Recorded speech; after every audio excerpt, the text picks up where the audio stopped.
Welcome to the Great Wide Open Mic. With me today, a very special guest, first guest on the podcast, and my first roommate ever. That's not my mom or dad, I Not guess. by choice. Yeah, not by choice. My brother, Daniel Murray, happens to be extremely talented musician and a lover of the outdoors. I do love the outdoors. I don't know about the extremely talented part. Oh yeah, we'll get to that. So yeah, I mean, I obviously appreciate you coming on as the first guest and letting me work through the kinks.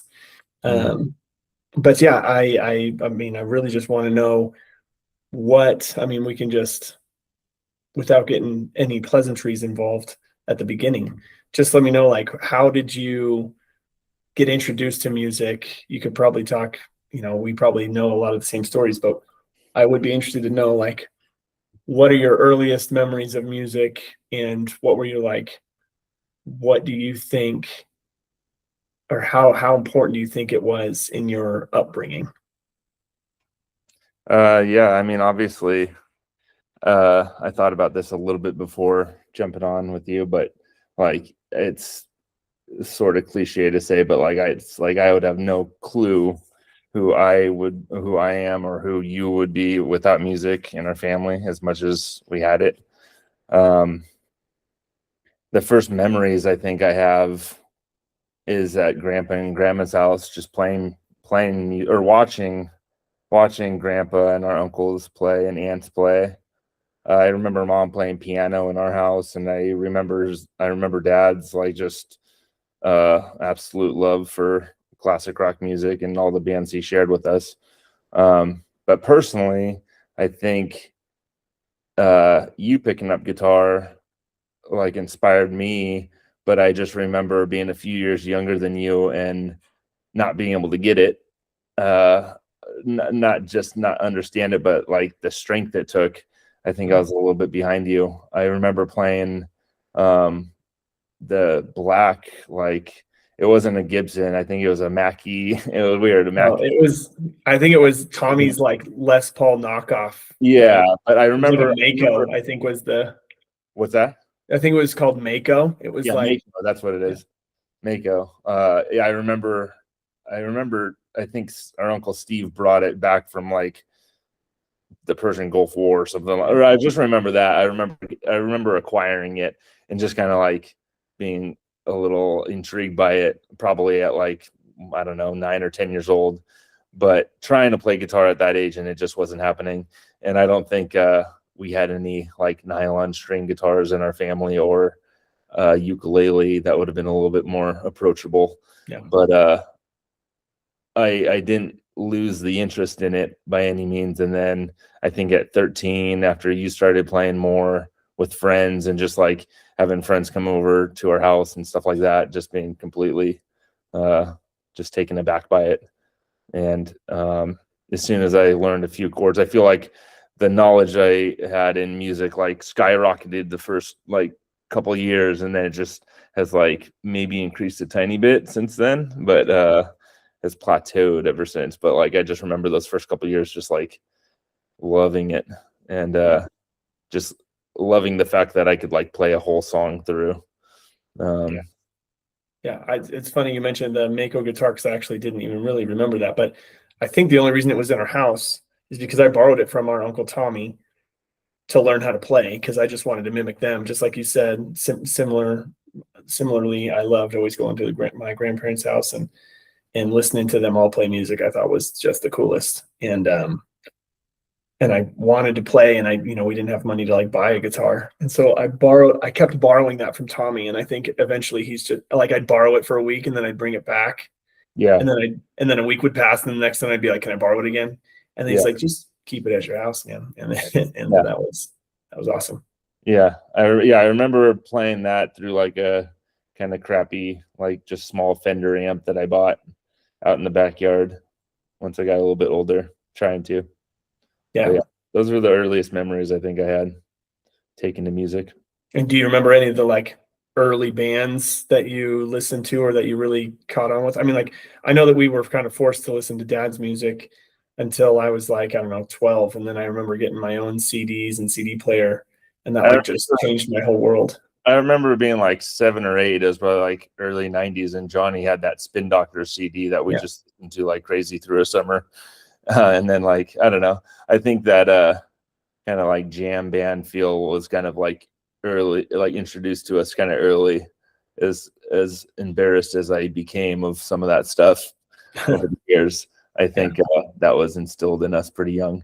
But I mean, like obviously like Sublime and 311, those bands and stuff in the 90s, I think kind of stuck out to me early on.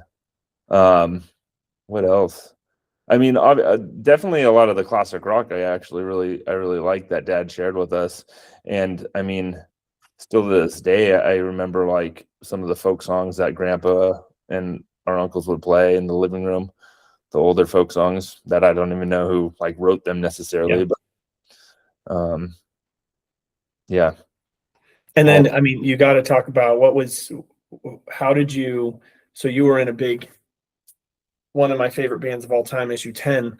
How did that form in high school? I mean, like you picked up guitar really quick, probably quicker than I did. And then you formed a band, a way cooler band than I've ever been a part of. And I always loved it just because I couldn't believe how quickly you formed it and how talented you guys all were. How did that form? And like, I mean, you guys you played some incredible shows and some like huge shows. And like how did that all start? I think a lot of that had to do with Farice's mom, Ingo, like letting us come over and just play. Farice had a really cool, I mean, I remember it being like 13, 14. He had a really cool like classical guitar. I think maybe one or two at least. And his mom would always let us come over and just hang out with Farice. He was a little bit like less social back then. I mean, always has been kind of, but like back then he was pretty quiet. But I always got along with him in elementary school and stuff. We like sat by each other in class in like 5th grade and 6th grade, I think, and through junior high. But when did he pick up the bass? He picked up the bass. I mean, like he knew a little bit of guitar, and his mom knew guitar, and I could hear that music was in their family, and it was like, oh wow, that's awesome. And I think when we were like 13, 14, we just started jamming in his apartment bedroom, just him and me first, and then Amelia was always our good friend coming over too. And I remember it pretty vividly, him just like having like no drum set or anything. Farice just had like a little drum pad, and Emilio sounded horrible and couldn't keep time worth shit. But the excitement like just like made us like learn really quick and start like kind of just playing kind of funky songs together and stuff. And like what were some of the things that you would jam on? Would you just jam on chords, or did you have like songs that you learned first? I think we learned some like random songs of that time frame. I mean, we were into some of those like late 90s bands. I just remember like I remember Stained was one of the first songs I learned with him. Stained was the band, was it? And like I remember learning some like Deftones songs and System of a Down songs. Yeah. Like early, he was huge in Deftones. Yeah, early stuff of theirs. And a lot of Drop D stuff, which because it was just easy. But it was just like super fun playing with those guys, and it really helped that we are like pretty good friends before even touching instruments. I think that was a pretty unique thing that I have always cherished, is that like being able to share that experience of creativity with some of my best friends at that time period, I mean, there's Well, still just some. how you guys all learned like the right instruments, right? Like you learned guitar and he did bass and Emilio did drums, and you It guys kind were of all like fit. best friends. And We kind of fit our now you have like your own little rhythm section. Yeah, kind of fit our personalities, I think, pretty well too. And I still don't feel all that comfortable playing like lead guitar. I always was very much into rhythm and like kind of just messing around with that and try. I mean, I feel like I kind of like, I don't know how much I helped him, but like I feel like I guided Emilio with some of his like rhythm stuff. Mhm. But For sure. a lot of that I kind of got. I mean, I like a lot of like Latin type rhythm in my playing. Um, and a lot of that I think I got just from like, being around Frisa's family and her always having kind of like Latin rock on and stuff. Yeah. Which I think, I mean, I don't know all that much of what she was playing to us back then, but it definitely um, definitely felt good. One Yeah. thing I always liked, I didn't actually go to their house a ton, like you were there all the time, but anytime that we like went to go pick you up or I went and visited you, I always liked that their house was like always pumping music. Like in Yeah. our house, it was never like that. Like mom would listen to music sometimes if she's in the kitchen and it Yeah. wouldn't be loud. Yeah. No, But that you was would go in there and they would be jamming and you're that's like, one oh, thing I this do is a to this day. party. It's like every single day I got music going on, and it was definitely kind of picked up from them for Yeah. sure. Yeah, this is really cool. And I try to do the same thing at my house, like either in the mornings or if we're just like cleaning or something. Now, I mean, Alexas are in every room, so it's really convenient. So my kids now all just put on their own music, and but it's a really cool thing to just like have music in the background, whatever you're doing, and Yeah. just increases the vibe. Yeah. But Ingo knew what she was doing. She did.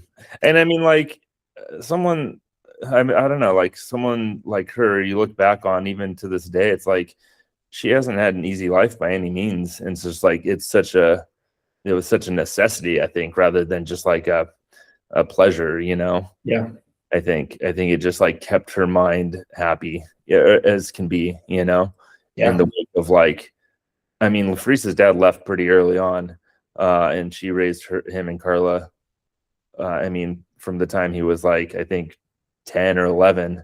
yeah, Uh, and that was something that always kind of like stood out to me too. Just like, I always wanted to like support her, even when I was younger, like in any way I could. And if like that meant like staying like cool with Freeze and like yeah. keeping the band going as much as possible. She was so supportive over the years with And like, she was always so joyful, right? Like you would have never known if you just met her on the street that she lived the life that she lived. yeah, Because as a single mom and living in small apartments and stuff, like that's not an easy thing to do. And and not to, and raising two kids on your own, like not to not mention easy at all. like, But she was always so joyful. yeah, not to mention fleeing Chile under like a dictatorship. Like Yeah, it's wild. yeah, It's something totally that agree. I mean, hopefully I'll never fully understand. Who knows where things are headed, but Yeah, uh, I definitely don't at this point. yeah. And how did you guys get? Actually, now looking back on it, I don't even know how did you guys even get your shows? Because like once issue 10 started, that's when Jordan came in, and Jordan was obviously a super talented songwriter that just vibed with you guys all, I think, really well. Um, and so it was like just the perfect harmony. But then how did you guys get shows after that? You guys like he would, I think, help write your guys' song and structure everything, and he had so much I mean, natural or raw talent from his younger days to bring to you guys. And so it was like, okay, well, here's the song and here's what I wrote. But like you guys did so good at bringing such a wall of sound and like dynamics to his ideas. But then, so you guys rehearsed a ton in our backyard, but then like who got the shows? Because you guys played a lot. yeah, frustratingly, like this was before social media and it was not as easy to promote, but like early on, I mean, Freeze would design flyers and print out Yeah. flyers. We would literally go to the mall or pass them out at school. And it's like, you remember we used to play like shitty little pizzerias, Yeah. Fremont mainly, I think or being in high school helped too, right? Because like you just have that even in community high of school helped. But we didn't really play that many shows at the high school. well, even I think we started playing like my senior year, I suppose. Mm. But like we played the bistro a few times, maybe, and like the pizza places a few times. But it wasn't until like like I was out of high school at least, but we were still. I mean, Carla was our manager at the time. We didn't ever pay her, but like she Yeah. I loved do actually remember that she was definitely like she loved always it. there at the shows and helping any way she could. And I'm sure she was probably instrumental in reaching out and trying to talk to those venues and stuff. Yeah. No, I mean, she was like very like go-getter kind of personality, and knew she was kind of savvy in that regard, but like would call like nonstop to just like book us random shows, which was, I think we kind of took it for granted, but at the same time, it's like she kind of like helped us like get out there a little bit at least. But And then how did you get the show? Because you played a show with Real Big Fish at one point. Like, who got that show, and how did you even get that? I mean, that was an iMusicast show. So, like, did they book it, and they just wanted you to kind of open for them? Because I know They, you had some great I don't shows at think they had iMusic. they didn't reach out to us by any means. I think, I don't know for certain. I think whatever like band, I don't know if there was another band that played like between us, and I honestly don't even remember how that show got booked, but Yeah, it's um, incredible. yeah. And yeah, for I anyone do who ever remember that I got called out backstage for eating one of the sandwiches that they had played. one of Real Big Fish's sandwiches Yeah, was it a fish sandwich? but yeah. Yeah, that was one of the most incredible shows to see. And what was even crazier was how wild the crowd went for you guys as the opener. I felt like they were more excited to see you guys than Real Big Fish. Yeah, we had a decent little following at that time. Yeah, that was really cool. And so then, I mean, we could just have a issue 10 podcast separately, because I could talk about issue 10 for hours. But I suppose moving on, like,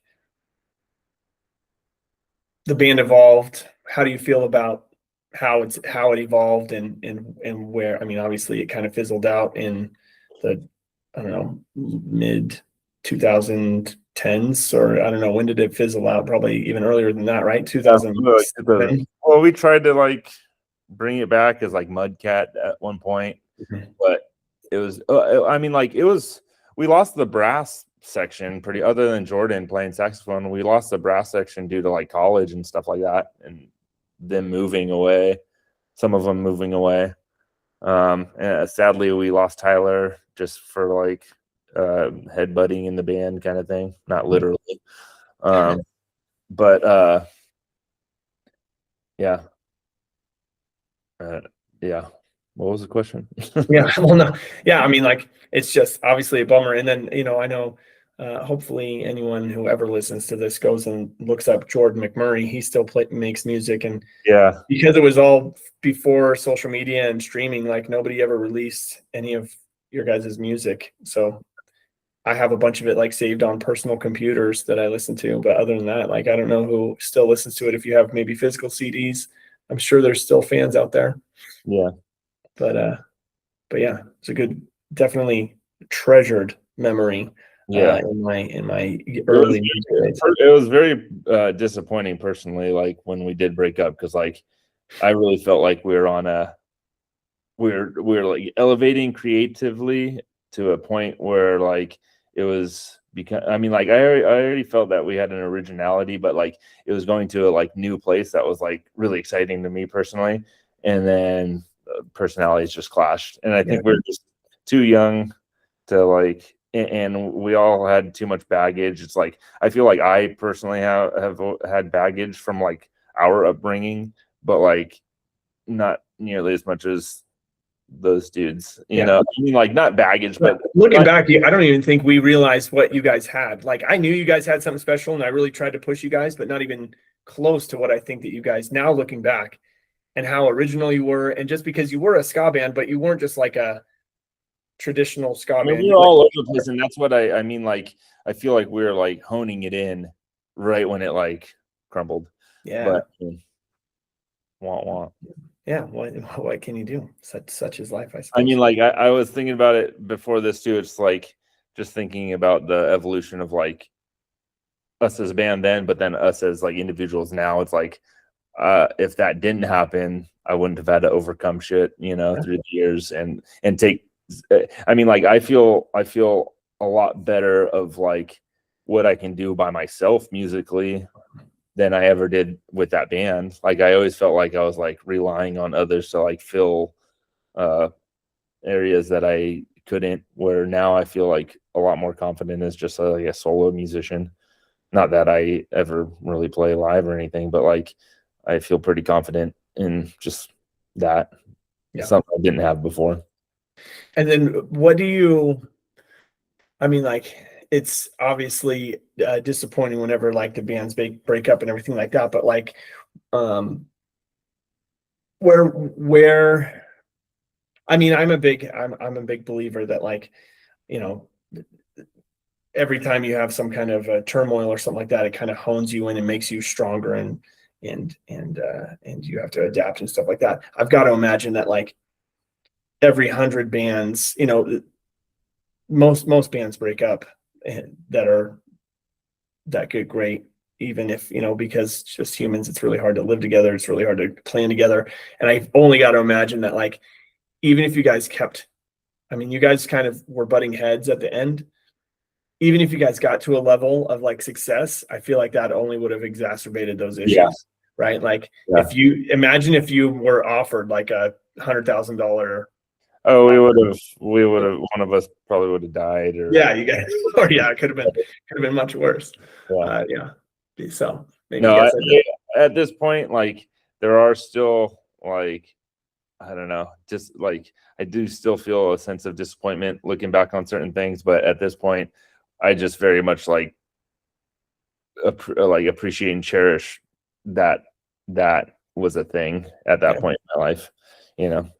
yeah, no, for sure. And the fact that we're still like buddies and we still do talk. It sucks that we can't like get together more frequently, but like I mean, in this past year, I still jammed with Jordan and Emilio, and we were still tight and in the pocket, and it was still fun. And I mean, I look forward to more days with those guys.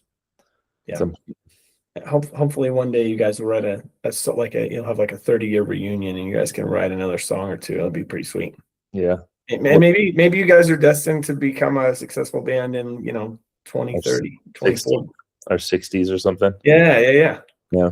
Like, do you ever watch that? I think it's called Rodriguez. You ever watch that documentary? Yeah. Yeah. I like that guy.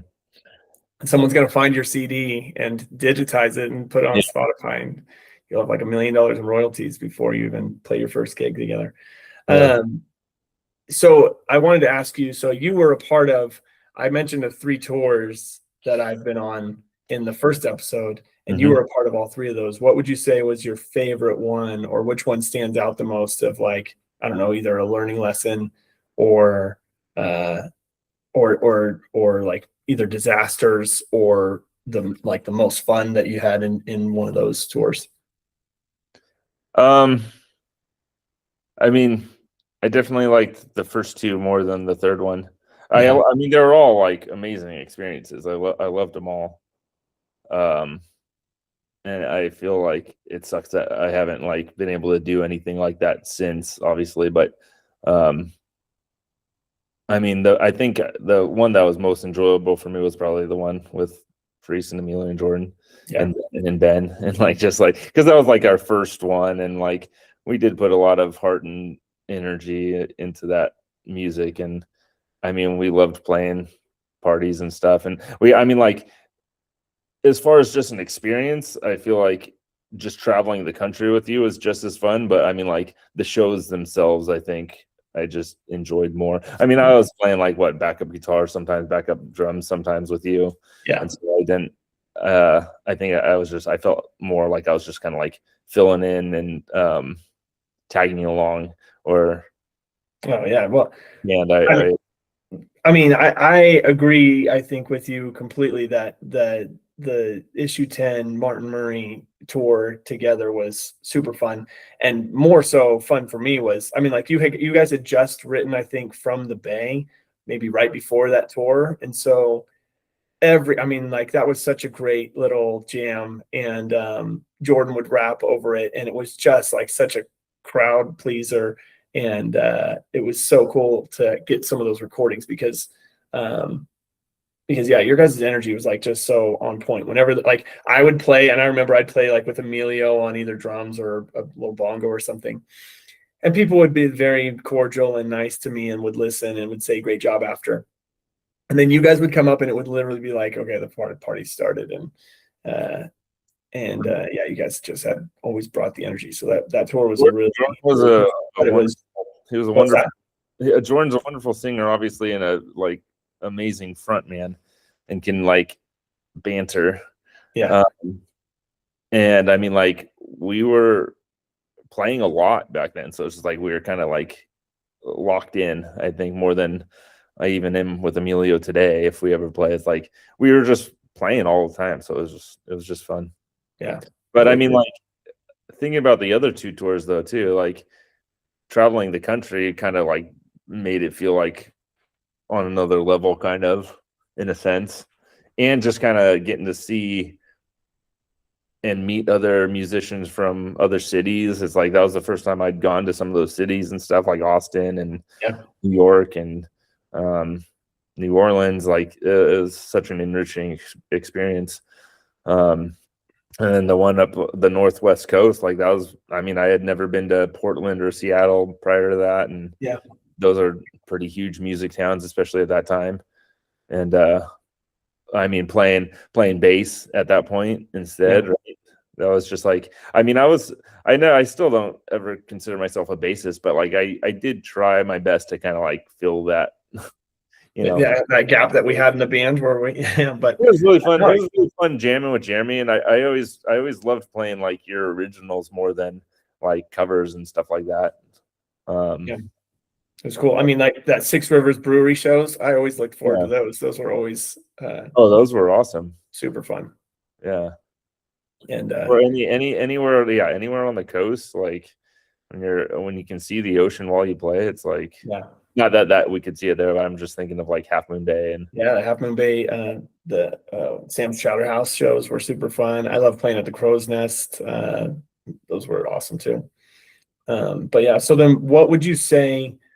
Do you have like a best memory or a memory that stands out in your mind that's music centered that you would say is like kind of your North Star or your favorite or most maybe not favorite, but like most important memory you have that kind of guided you musically? I was until you said guided me musically. I mean, the fact that it was music and a shared appreciation for a band that brought Maria and I together is definitely that's definitely important. One of like the most important thing I think in my life, but one that guided me the most. I mean, I always enjoyed watching you play like at Mojo's, particularly when like Dad was there, and particularly when like hardly any crowd was there. Yeah, I think I don't know if I've ever experienced like such a devotion to just singing and playing for the sheer enjoyment of it ever. So I mean, like, and to be able to sit next to Dad and have those memories with him drinking a Gatorade at the bar while he's like trying to stay sober, like that was everything to me. Yeah, I appreciate you sharing that. I really didn't know that, but I was always, I mean, obviously I love playing and I always loved those Mojo shows. And even if it was dead, like I kind of liked it when it was dead, because you could really bring down the energy, or you could really like play some of those more soulful. Or just when like some random douchebag in the back like shouted something obnoxious, and you would like say something to make fun of him, and he would go over his head. Yeah. And it was just like Dad and I would laugh about it. I mean, like, Yeah. just Oh, yeah. random. Those were incredible times for sure. Um, and then just, I mean, I don't want to take up your whole night or anything like that, but so I just wanted to see if you had any input while I'm trying to plan the first open mic, Great White open mic. Where would be some of your locations that you would want to play? Where I think we just came from an incredible experience just that last week with our passing of our Uncle Chad. Yeah, And beach I bonfire absolutely, was a beach bonfire on the That was, beach. that was one thing that, like, I mean, it didn't even come to mind when you asked, but like sharing those experiences with Jordan and Freeze and Emilio, those were just as much fun to me as like playing shows, like playing like random bonfires where it's like we would play all our tunes on the beach and random people would like come up and and hang, you know. Just, I mean, like, yeah, there's nothing like it really. Yeah, I mean, it almost is what's like the spark that started kind of this idea of just what joy you get in sitting around a fire, and people literally walk up to us. Like just even last week, people walked up to us and are like, "We love your vibe and we love what you guys are doing."